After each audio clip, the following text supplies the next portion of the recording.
बचत ही बचत top 8 stocks.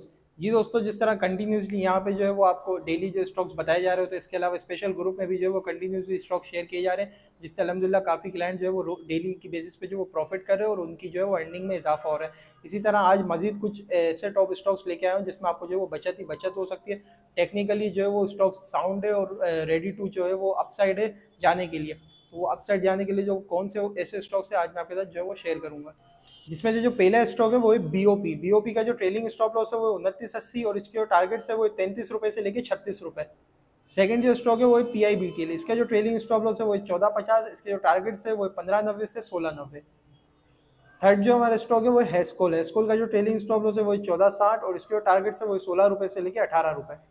इसके बाद जो हमारा स्टॉक है वो है पीएसओ। पीएसओ का जो ट्रेलिंग स्टॉप लॉस है वो 470 और इसके जो टारगेट्स है वो 486 से लेकर 500 रुपये। इसके बाद बात करते हैं एपीएल की। एपीएल का जो ट्रेलिंग स्टॉप लॉस है वो 520 और इसके जो टारगेट्स है वो 536 से 546। इसके बाद जो हमारा स्टॉक है वो यूबीएल। यूबीएल का जो ट्रेलिंग स्टॉप लॉस है वो 388 और इसके जो टारगेट्स हैं वो 400 रुपये से लेकर 412 रुपये। बात करते हैं हमारे सेवंथ स्टॉक की, उसका नाम है मीज़ान बैंक। मीज़ान बैंक का जो ट्रेलिंग स्टॉप लॉस है वो 465 रुपये और इसके जो टारगेट्स है वो 487 से 510 रुपये। लास्ट जो हमारा स्टॉक है वो है नेशनल बैंक। इसका जो ट्रेलिंग स्टॉप लॉस है वो 205 रुपये और इसके जो टारगेट्स है वो 220 से 230।